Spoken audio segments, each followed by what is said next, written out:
Good morning everyone, welcome back to Manu teachers channel. So last క్లాస్లో మనం history of mathematics గురించి నేర్చుకున్నాం. అందులోనే ఇంపార్టెన్స్ గురించి కూడా చూసాం. సో ఇవాల్టి క్లాస్లో contributions of various nations towards the development of mathematics గురించి చూద్దాం. అంటే వేరియస్ నేషన్స్ అంటే India is one of the nation. Okay, different countries లేకపోతే డిఫరెంట్ సివిలైజేషన్స్ మ్యాథమెటిక్స్ని ఎలా డెవలప్ చేశాయి, వాళ్ళ కంట్రిబ్యూషన్స్ ఏంటి, వాళ్ళు ఏమేమి చేశారు అన్నది ఇవాల్టి క్లాస్లో తెలుసుకుందాం. సో యాజ్ యూజువల్ ఈ పీడిఎఫ్ మొత్తం కూడా మీకు కామెంట్ సెక్షన్లో అండ్ డిస్క్రిప్షన్ బాక్స్లో ఉంటుంది, అక్కడ నుంచి డౌన్లోడ్ చేసుకోవచ్చు.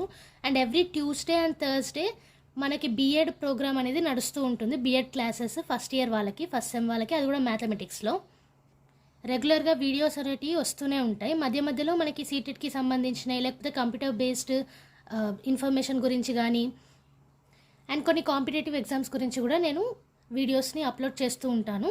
సో ట్యూస్డే అండ్ థర్స్డే మన రెగ్యులర్ వీడియోస్ నడుస్తూ ఉంటాయి. మిగతా డేస్లో అప్లోడ్ అయ్యే వీడియోస్ మొత్తం కాంపిటేటివ్ ఎగ్జామ్స్ లేదా సీటెట్ గురించి, ఏం బుక్స్ చదవాలి, అసలు ఏం ఇన్ఫర్మేషన్ ఉంది అనేసి. సో ఛానల్ని సబ్స్క్రైబ్ చేసుకొని నోటిఫికేషన్ ఆన్ చేసుకున్నారనుకోండి, నేను ఎప్పుడు వీడియో అప్లోడ్ చేసినా సరే మీకు నోటిఫికేషన్ అనేది వస్తుంది. ఓకే, సో ఇప్పటిదాకా సబ్స్క్రైబ్ చేసుకునే వాళ్ళు ప్లీజ్ ఛానల్ని సబ్స్క్రైబ్ చేసుకోండి అండ్ అలాగే పక్కనున్న బెల్ ఐకాన్ని ప్రెస్ చేయండి. సో ఇవాల్టి క్లాస్కి వస్తే మనం ఆల్రెడీ చూసింది ఏంటి, కాంట్రిబ్యూషన్స్ అంటే ఏ నేషన్స్ ఎక్కడెక్కడ మ్యాథ్స్ డెవలప్మెంట్కి ఉపయోగపడ్డదో అది వల్ల నేర్చుకుంటున్నాం. సో ఈ మ్యాథ్స్ డెవలప్మెంట్లో మనకి సమ్మేరియన్స్ కానీ, గ్రీక్స్ కానీ, ఈజిప్టియన్స్ కానీ, ఇండియన్స్ కానీ వీళ్ళందరూ కూడా వాళ్ళ సహకారం ఇచ్చారు for the development of maths. So ఇంతకుముందు క్లాసెస్లో మనకు తెలిసినట్టే మ్యాథ్స్ అనేది సివిలైజేషన్ ద్వారా డెవలప్ అవ్వకుండా వచ్చింది. మనం ఎలా అయితే హ్యూమన్స్లా డెవలప్ అయ్యామో మనతో పాటు మన నీడ్స్ కోసం మ్యాథ్స్ అనేది కూడా మనం డెవలప్ చేసుకుంటూ వచ్చాం. సో డిఫరెంట్ నేషన్స్ వాళ్ళకి తగ్గట్టు మ్యాథ్స్ని ఎలా డెవలప్ చేశారో ఇవాళ క్లాస్లో చూద్దాం. అందులో మెయిన్గా మనం చూసేది సమ్మేరియన్స్ గురించి, గ్రీక్స్ గురించి, ఈజిప్షియన్స్ గురించి, ఇండియన్స్ గురించి అండ్ అరబ్స్ అండ్ చైనీస్ గురించి. ఓకే, సో ఇవాళ కొన్ని చూద్దాం, అలాగే నెక్స్ట్ క్లాస్లో మరిన్ని తెలుసుకుందాం. సో మనకి సమ్మేరియన్ మ్యాథమెటిక్స్ గురించి చూస్తే, సమ్మేరియన్ మ్యాథమెటిక్స్ అనేది 3000 BC అంటే బిఫోర్ క్రైస్ట్ 3000 years ముందు నుంచి కూడా హిస్టరీ అనేది ఉంది. మ్యాథమెటిక్స్ హిస్టరీ అనేది సమ్మేరియన్స్ బ్యాక్గ్రౌండ్స్లో. ఓకే, అండ్ సమ్మేరియన్ సివిలైజేషన్ గురించి చూస్తే మనకి సదర్న్ మెసపటోమియా దగ్గర ఉంటుంది Sumerian civilization. Okay, and near east and middle east దగ్గర కూడా ఈ సివిలైజేషన్ అనేది ఫామ్ అయింది. అండ్ వీళ్ళు 3000 years BC దగ్గర నుంచి కూడా మ్యాథ్స్ అనేది డెవలప్ చేస్తూ వచ్చారు. ఓకే, సో సమ్మేరియన్ సివిలైజేషన్లో నెంబర్స్ అనేటివి లేకుండా సింబల్స్ అనేది యూజ్ చేసేవాళ్ళు కౌంటింగ్కి. సపోజ్ ఇప్పుడు ఒక గ్రెయిన్ ఉందనుకోండి, ఒక గింజ, ఒక బియ్యం గింజ ఉందనుకోండి, ఆ గింజని మీరు ఎట్లా కౌంట్ చేస్తారు, 1 2 3 అని నెంబర్స్ తోటి కౌంట్ చేస్తారు. కానీ ఇక్కడ మాత్రం సింబల్స్ యూజ్ చేసేవాళ్ళు. అంటే ఆ బియ్యం గింజ సింబల్నే రిపిటేషన్ మోడ్లో ఒక బియ్యం గింజ ఉంటే 1 అని, 2 ఉంటే 2 అని అలా. ఓకే, సో సమ్మేరియన్ మ్యాథమెటిక్స్లో సింబల్స్ని నెంబర్స్ లాగా మ్యాథ్స్లో యూజ్ చేశారు. ఓకే, సో ఈ సింబల్స్ అనేటివి రిప్రజెంట్ చేస్తూ వచ్చారు, కానీ చాలా ఎర్రర్స్ అనేటివి ఫామ్ అయినాయి. అంటే తప్పుగా మ్యాథ్స్ అనేది అక్కడ చూపించింది, తప్పు లెక్కలు. సో దానివల్ల గ్రాడ్యువల్గా వేరే సిస్టమ్కి ఆప్ట్ అవ్వాల్సి వచ్చింది సమ్మేరియన్ మ్యాథమెటిక్స్. ఎందుకు? బికాస్ బ్లండర్ మిస్టేక్స్ అవుతున్నాయి అక్కడ. ఓకే, అండ్ ఆ కొత్త సిస్టమ్ ఏంటి, ఇప్పుడు 3 అనే నెంబర్ని డిఫరెంట్ సింబల్ తోటి రిప్రజెంట్ చేయడం. ఇంతకుముందు మనం 3 గ్రెయిన్స్ అంటే యాక్చువల్ గ్రెయిన్ సింబల్స్ 3 గీసాం, అవునా? ఇప్పుడు 3 అనే నెంబర్ని ఒక సింబల్తో రిప్రజెంట్ చేయడం, గ్రెయిన్ని ఒక సింబల్తో రిప్రజెంట్ చేయడం. ఒకవేళ మనం ఇప్పుడు 3 గ్రెయిన్స్ మన దగ్గర ఉన్నాయి అంటే 3 సింబల్ ఉంటుంది అండ్ గ్రెయిన్ సింబల్ ఉంటుంది, దాని ద్వారా 3 గ్రెయిన్స్ అని తెలిసేటివి. ఓకే, ఇలాంటి పద్ధతిని ఏమంటారంటే మెట్రాలజికల్ సిస్టమ్. ఈ పద్ధతి వెయిట్స్కి మెజర్ చేయడానికి, ఎన్ని ఉన్నాయి, ఎంత వెయిట్లో ఉన్నాయి, వీటికి ఉపయోగపడేది. ఎప్పుడు సమ్మేరియన్ మ్యాథమెటిక్స్, సమ్మేరియన్ సివిలైజేషన్ టైంలో. ఓకే, నిసెన్, డామ్రో అండ్ ఇంగ్లాండ్ అనే వ్యక్తులు 60 డిఫరెంట్ నెంబర్ సైన్స్ని కనుక్కున్నారు. అది కూడా dozens number science in meteorological సిస్టమ్స్లో చూసారన్నట్టు. ఇవన్నీ ఎవరు కనిపెట్టారు? ఇవి నిసెన్, డామ్రోను, ఇంగ్లాండ్. అండ్ సమ్మేరియన్ సివిలైజేషన్లో మ్యాథమెటిక్స్లో సెక్సాగెసిమల్ సిస్టమ్ని యూజ్ చేసేవాళ్ళు. సెక్సాగెసిమల్ సిస్టమ్ అంటే 60 బేస్ ఉంటుంది దానికి. మనకి ఇప్పుడు న్యూమరికల్ సిస్టమ్కి ఏమో 10 బేస్ ఉంటుంది, అవునా? అలాగే సెక్సాగెసిమల్ సిస్టమ్కి 60 బేస్ ఉంటుంది. సో దాన్ని కూడా ఎవరు కనిపెట్టారు? సమ్మేరియన్సే కనిపెట్టారు. ఎందుకు? కౌంటింగ్కి. అండ్ ఇప్పుడు మనకి ట్రిగోనోమెట్రీలో యాంగిల్స్ మెజర్ చేయడానికి వీటికి యూస్ చేస్తూ ఉంటాం మనము. సో డిస్క్రీట్ ఆబ్జెక్ట్స్కి, ఒక సింగిల్ ఆబ్జెక్ట్కి లేకపోతే దేనైనా కౌంట్ చేయడానికి ఎన్ని కౌస్ ఉన్నాయి, ఎన్ని ఫిషెస్ ఉన్నాయి, ఎన్ని షీప్స్ ఉన్నాయి, ఇలాంటి వాటి కోసం సమ్మేరియన్ సెక్సాజెసిమల్ సిస్టమ్ అంటే బేస్ 60 ఉన్న సిస్టమ్ని యూజ్ చేశారు అండ్ కనిపెట్టారు వాళ్ళే. బికాస్ ఇక్కడ కూడా మీరు చూడండి వాళ్ళ నీడ్ కోసం, కౌంటింగ్ కోసం. ఓకే, సో ఈ సెక్సాజెసిమల్ సిస్టంలో ఈ ఫార్మాట్లో ఒక షీప్ కానీ, ఒక కౌ కానీ, లేకపోతే ఒక సింగిల్ ఆబ్జెక్ట్ కానీ దాన్ని ఒక స్మాల్ కోన్ తోటి డినోట్ చేశారు. నేను ఇంతకుముందు చెప్పినట్టు సింబల్స్ తోటి వీళ్ళు కౌంటింగ్ అనేది ఎప్పుడు కూడా కనెక్ట్ చేశారు. ఓకే, సో 10 కోన్స్ ఏమో ఒక స్మాల్ సర్కిల్ అని, లేదా 6 సర్కిల్స్ ఒక బిగ్ కోన్ అని, అండ్ 10 బిగ్ కోన్స్ ఏమో ఒక బిగ్ సర్కిల్ అని, అంటే big cone with circle, cone ఉండి అండ్ సర్కిల్ ఉంటుంది. అలాగే 6 big cones with circle large circle అని, అలాగే 10 large circles large circle with small circle, అంటే ఒక పెద్ద సర్కిల్ ఒక చిన్న సర్కిల్. సో ఇట్లా డినోట్ చేసుకుంటూ వెళ్ళారు వాళ్ళు. అండ్ ఇక్కడ చూడండి లాస్ట్ యూనిట్ ఏంటి వీళ్ళది, 10 × 6 × 10 × 6 × 10 36,000 base units. Okay, 36,000 base units, ఇది వీళ్ళ లాస్ట్ యూనిట్. సో ఇక్కడ క్లియర్గా వాళ్ళు సింబల్స్ని ఎలా యూజ్ చేసుకున్నారు అనేది మనకు తెలుస్తుంది.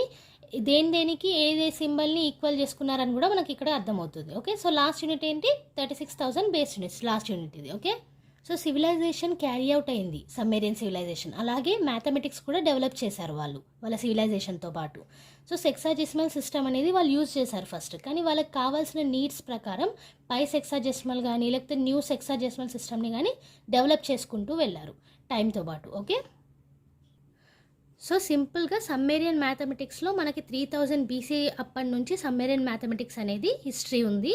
అండ్ వీళ్ళు ఫస్ట్ బుక్ కీపింగ్ సిస్టమ్ని కూడా కనిపెట్టారు. అండ్ సింబల్స్ని యూజ్ చేసేవాళ్ళు. ఆ సింబల్స్ ఎలా యూజ్ చేసేవాళ్ళు, ఫస్ట్ ఒక్కొక్క సింబల్కి ఒక్కొక్క గ్రెయిన్ సింబల్, అంటే ఒక గ్రెయిన్ని క్యాల్కులేట్ చేయడానికి ఒక్కొక్క గ్రెయిన్ సింబల్ యూజ్ చేసేవాళ్ళు. మెల్లమెల్లగా ఎర్రర్స్ ఎక్కువ అవుతున్నాయని చెప్పేసి గ్రెయిన్ సింబల్స్కి బదులు నెంబర్కి సింబల్స్ని పెట్టడం స్టార్ట్ చేశారు. ఆ తర్వాత సెక్సాజెసిమల్ సిస్టమ్ అనేది కనుక్కొని దాన్ని యూజ్ చేశారు. తర్వాత దానికి కూడా మనకి ప్రాబ్లమ్స్ వస్తున్నాయని చెప్పేసి పై సెక్సాజెసిమల్ సిస్టమ్ కనుక్కున్నారు అండ్ న్యూ సెక్సాజెసిమల్ సిస్టమ్ కూడా కనుక్కున్నారు. సో ఇది సమ్మేరియన్ మ్యాథమెటిక్స్ డెవలప్మెంట్, వాళ్ళ కాంట్రిబ్యూషన్స్ ఇవి. ఓకే, నెక్స్ట్ గ్రీక్ మ్యాథమెటిషియన్స్ గురించి చూద్దాం. సో గ్రీక్ మ్యాథమెటిషియన్స్ వీళ్ళు 6th century BC నుంచి 5th century AD వరకు మ్యాథమెటిక్స్ యొక్క డెవలప్మెంట్ కాంట్రిబ్యూషన్స్కి సహకరించారు. ఓకే, ఇంకా కూడా అవుతూనే ఉన్నాయి, కానీ మోస్ట్ ఆఫ్ ద కాంట్రిబ్యూషన్స్ ఈ టైంలో జరిగినాయి. అండ్ వీళ్ళు ఈస్టర్న్ షోర్స్ ఆఫ్ మెడిటరేనియన్ దగ్గర గ్రీక్ సివిలైజేషన్ అనేది స్టార్ట్ అయింది. సో మనకి సమ్మేరియన్ మ్యాథమెటిక్స్ కూడా మెసపటోమియా దగ్గర. ఓకే, ఇది మెడిటరేనియన్ దగ్గర Greek civilization. Okay, Sumerian Mesopotamia, Greek ఏమో మెడిటరేనియన్. ఓకే, అండ్ మనకు ఆల్రెడీ తెలుసు మ్యాథమెటిక్స్ అన్న వర్డే గ్రీక్ లాంగ్వేజ్ నుంచి మనం డిరైవ్ చేసాం, అవునా.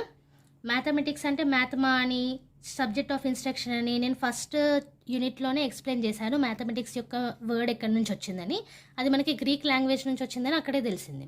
సో మ్యాథమెటిక్స్ అన్న వర్డ్ డెవలప్మెంటే మనకి గ్రీక్ లాంగ్వేజ్ నుంచి స్టార్ట్ అయింది.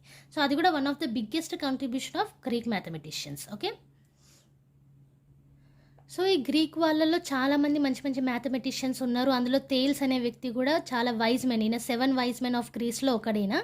అండ్ ఈయన father of the deductive organisation of mathematics కూడా. అంటే ఈ డిడక్టివ్ అంటే ఏంటి అనేది కూడా నేను ఫస్ట్ యూనిట్లో మీకు ఎక్స్ప్లెయిన్ చేశాను నేచర్ ఆఫ్ మ్యాథమెటిక్స్లో. సో డిడక్టివ్ గురించి తెలుసుకోవాలంటే ఆ వీడియో ఒకసారి చూడండి, మీకు క్లియర్గా అర్థమైపోతుంది. సో థేల్స్ అనే వ్యక్తిని father of deductive organisation of mathematics అని అంటారు. అండ్ ఈయన ఫస్ట్ ట్రూ మ్యాథమెటిషియన్ అని కూడా ఈయనకి బిరుదుంది. ఓకే, థేల్సే కాకుండా మనకి పైథాగరస్ ఉన్నారు, యూక్లిడ్ ఉన్నారు, పోర్క్లస్ ఉన్నారు. ఇందులో మీకు స్కూల్ లెవెల్లో చూసినట్టయితే లేకపోతే ఇంటర్ లెవెల్లో ఉన్న మీరు మ్యాథమెటిక్స్ స్టూడెంట్ అయితే మాత్రం పైథాగరస్ థియరీ గురించి, యూక్లిడ్ గురించి ఈ పేర్లు చాలా వినే ఉంటారు. సో ఇది పైథాగరస్ ట్రయాంగిల్ థియరం కూడా ఉంది మనకి. సో వీళ్ళందరి కాంట్రిబ్యూషన్స్ వల్లనే మనం ఇప్పుడు ఆ థియరీస్ కానీ మ్యాథ్స్లో ఉన్న అది యాంగిల్స్ గురించి కానీ వీటి గురించి కానీ తెలుసుకోగలుగుతున్నాం. And as per the Greek culture, అంటే ఓల్డ్ టైమ్స్లో గ్రీక్ కల్చర్ ఉంటుంది కదా మన ఇండియన్ కల్చర్ లెక్క. సో ఆ గ్రీక్ కల్చర్ టైంలో మనకి స్కాలర్స్ హిపోక్రస్ అండ్ పాయిజనస్ ద్వారా మనకి ఆస్ట్రానమీలో చాలా ఎక్కువ స్టేజెస్కి రీచ్ అవ్వగలిగినాం. అది కూడా గ్రీక్ మ్యాథమెటిషియన్స్ ద్వారా అయింది.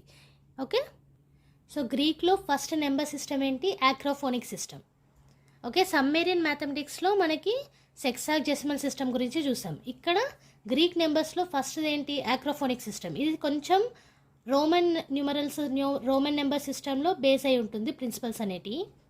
సో ఆక్రోఫోనిక్ సిస్టంలో గ్రీక్లో నెంబర్స్ని ఎలా అయితే స్పెల్ చేస్తారో దాని యొక్క ఫస్ట్ లెటర్ని సింబల్ లాగా యూజ్ చేసేవాళ్ళు. ఓకే, సో ఇక్కడ ఎగ్జాంపుల్స్ కూడా ఇచ్చాను నేను, గ్రీక్ నెంబర్స్ ఎలా యూజ్ చేసేవాళ్ళు సింబల్స్ అవి. సో అక్రాఫోనిక్ సిస్టమ్ అనేది ఫస్ట్ నెంబర్ సిస్టమ్ గ్రీక్లో.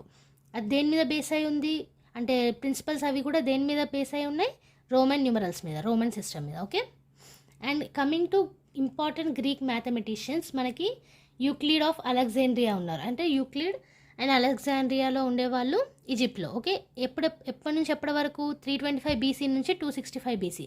ఇవన్నీ కూడా మనకి టెట్లో కూడా అడిగే అవకాశం ఉంది. సో చూడండి, మనకి పైథాగరస్ గురించి కూడా తెలుసు, ఆయన సామోస్లో ఉండేవాళ్ళు. అండ్ ఎప్పటి నుంచి ఎప్పటి వరకు 569 బీసీ నుంచి 475 బీసీ వరకు. సో నెక్స్ట్ అరిస్టాటిల్ ఈయన గ్రేట్ ఫిలాసఫర్, ఈయన కూడా గ్రీక్కి సంబంధించిన వ్యక్తే. అండ్ ఎప్పటి నుంచి ఎప్పటి వరకు 384 బీసీ నుంచి 322 బీసీ వరకు. అండ్ ప్లాటో అథెన్స్లో ఉండేవాళ్ళు గ్రీస్లో, ఎప్పటి నుంచి ఎప్పటి వరకు 427 బీసీ నుంచి 347 బీసీ వరకు. అండ్ అలాగే ఆర్కిమెడ్స్, ఈయన సైరాక్యూస్లో ఉండేవాళ్ళు 287 బీసీ నుంచి 212 బీసీ వరకు. సో థేల్స్ అనే వ్యక్తి ఇంతకుముందు నేను చెప్పినట్టు father of the deductive organisation of mathematics. ఈయన ఏషియా మైనర్ గ్రీస్లో ఉండేవాళ్ళు, ఇప్పుడు టర్కీ అని కూడా అంటున్నారు దాన్ని. అండ్ ఎప్పటి నుంచి ఎప్పటి వరకు 624 బీసీ నుంచి 547 బీసీ వరకు. Okay, so these are some of the important great mathematicians గ్రీక్లో. అండ్ వీళ్ళ కాంట్రిబ్యూషన్స్ తోటి మనకి ప్రూఫ్స్ కానీ లేకపోతే డిడక్టివ్ మెథడ్స్ గురించి కానీ చాలా వరకు తెలిసినాయి. Okay, so these are some of the contributions of Greek mathematicians. So ఇప్పటిదాకా ఏం తెలుసుకున్నాం, సమ్మేరియన్ మ్యాథమెటిక్స్ వాళ్ళు సింబల్స్ తోటి సెక్సాడెసిమల్ సిస్టమ్ తోటి మ్యాథ్స్ని డెవలప్ చేశారు. అండ్ గ్రీక్ వాళ్ళు ఏ సిస్టమ్ నుంచి వాళ్ళు నెంబర్ సిస్టమ్ని తీసుకున్నారో ఆక్రోఫోనిక్ సిస్టమ్. అండ్ ఆ ఆక్రోఫోనిక్ సిస్టమ్ రోమన్ సిస్టమ్ తోటి కొంచెం బేస్ అయి ఉంది. అండ్ గ్రేట్ మ్యాథమెటిషియన్స్ వాళ్ళ ప్రూఫ్స్ థియరీస్ ద్వారా మ్యాథ్స్ అనేది చాలా వరకు డెవలప్ అయింది. సో నెక్స్ట్ కాంట్రిబ్యూషన్ చూసుకున్నట్టయితే ఈజిప్షియన్ మ్యాథమెటిక్స్. సో ఈజిప్ట్ అనేది ఎక్కడ ఉందో మీకు తెలుసు కదా, నార్త్ ఈస్ట్ ఆఫ్రికా ఏరియాలో మనకి ఈజిప్ట్ అనేది ఉంటుంది. అక్కడ పిరమిడ్స్ గురించి కానీ లేకపోతే మమ్మీ రిటర్న్ సినిమా ఇది చూస్తే మీకు ఈజిప్ట్ అనేది క్లియర్గా అర్థమైపోతుంది వాళ్ళ సివిలైజేషన్ ఎలా ఉంటుంది అనేసి. ఓకే, సో ఈజిప్షియన్స్కి రైటింగ్ సిస్టమ్ బేస్డ్ ఏముండే, హీరోగ్లిఫ్స్. సో 3000 బీసీ నుంచి హీరోగ్లిఫ్స్ రైటింగ్ కోసం యూజ్ చేశారు ఎవరు, ఈజిప్షియన్స్. సో ఈ హీరోగ్లిఫ్స్ అంటే ఏంటి, స్కేడ్ కార్వింగ్స్ అన్నట్టు. అండ్ ఈ హీరోగ్లిఫ్సే కార్వ్ చేసేటోళ్ళు, టెంపుల్ వాల్స్ మీద చెక్కేటోళ్ళు అన్నట్టు. సో వీటితోనే చాలా వరకు రైటింగ్స్కి బేస్ అయింది హీరోగ్లిఫ్స్ అనేది. ఓకే, మీరు ఈ మమ్మీ రిటర్న్ సినిమాలో చూసినట్టయితే మనకి పిరమిడ్ వాల్స్ మీద డిఫరెంట్ సబ్జెక్ట్స్, ఆబ్జెక్ట్స్ లేకపోతే షేప్స్ అవి కనిపిస్తూ ఉంటాయి. సో ఆ కార్వింగ్స్ అన్నీ కూడా హీరోగ్లిఫ్స్ కిందకే వస్తాయి. ఆ బుక్ మీద ఉన్న లాంగ్వేజ్ కూడా హీరోగ్లిఫ్స్ కిందకే వస్తుంది. ఓకే, అండ్ నెంబర్స్ సైడ్ వస్తే బేస్ 10 సిస్టమ్ ఉండేది హీరోగ్లిఫ్స్లో. సో హీరోగ్లిఫ్స్ అంటే బేసికలీ ఏంటి, వర్డ్స్ని చూపించడానికి చిన్న చిన్న పిక్చర్స్ని యూజ్ చేయడం. ఓకే, సో ఈ రైటింగ్ హీరోగ్లిఫ్స్ అనేది అలాగే ఉండిపోలేదు, అది కూడా డెవలప్ అవుతూ వచ్చింది. సో మనకి ఈజిప్షియన్ కాలం 3000 బీసీ నుంచి అన్నామా. సో ఆ ఈజిప్షియన్ కాలం అనేది ఒకటే కాలం లాగా లేదండి. ఓల్డ్ కింగ్డమ్ ఉండేది, అది ఎప్పటి నుంచి ఎప్పటి వరకు 2700 బీసీ నుంచి 2200 బీసీ వరకు. మిడిల్ కింగ్డమ్ ఉండేది 2100 బీసీ నుంచి 1700 బీసీ వరకు. అండ్ న్యూ కింగ్డమ్ ఏమో 1600 బీసీ నుంచి 1000 బీసీ వరకు ఉండే. సో వీటిలలో మనకి రైటింగ్ సిస్టమ్ ఏముంది, హీరోగ్లిఫ్స్ అనేది డెవలప్ అవ్వకుంటూ వచ్చింది ఈ 3 స్టేజెస్ ఆఫ్ ఈజిప్ట్ సివిలైజేషన్లో. ఓకే, సో తర్వాత ఈ డెవలప్మెంట్ అవుతూ వచ్చినప్పుడు పాపిరస్ అనే రైటింగ్ సిస్టమ్ని కూడా వీళ్ళు ఇన్వెంట్ చేశారు. ఎవరు, ఈజిప్షియన్స్. పాపిరస్ అంటే ఒక థిక్ పేపర్లా ఉంటుందని, అది రైటింగ్కి ఉపయోగపడుతుంది.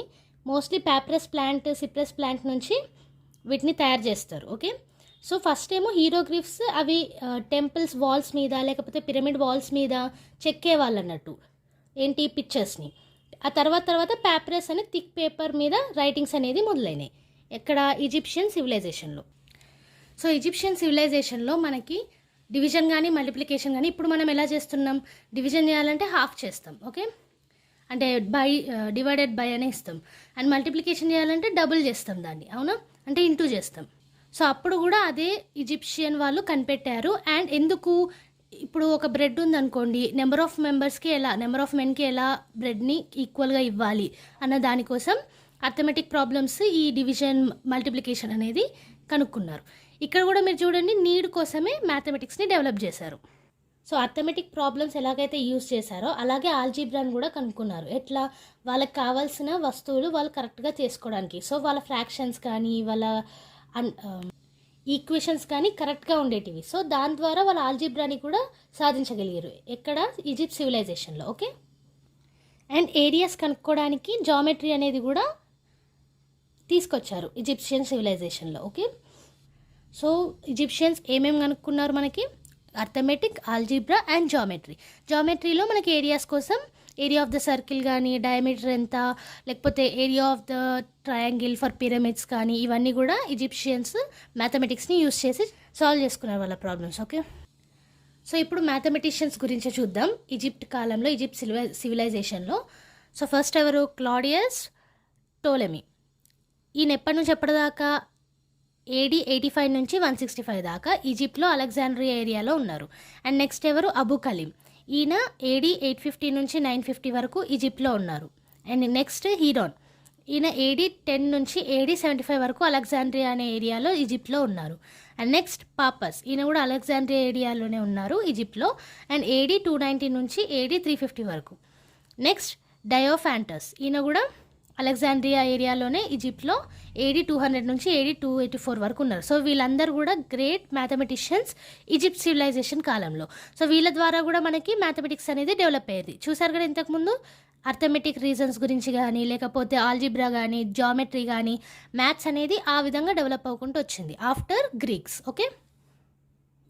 సో ఇవాళ మనం 3 సివిలైజేషన్స్ గురించి నేర్చుకున్నాం. వాటి కాంట్రిబ్యూషన్స్ ఏంటి మ్యాథమెటిక్స్లో అనేది. ఎవరెవరి గురించి? Sumerian, Greek and Egyptian. And next క్లాస్లో ఇండియన్, చైనీసును, అరబ్స్ గురించి తెలుసుకుందాం.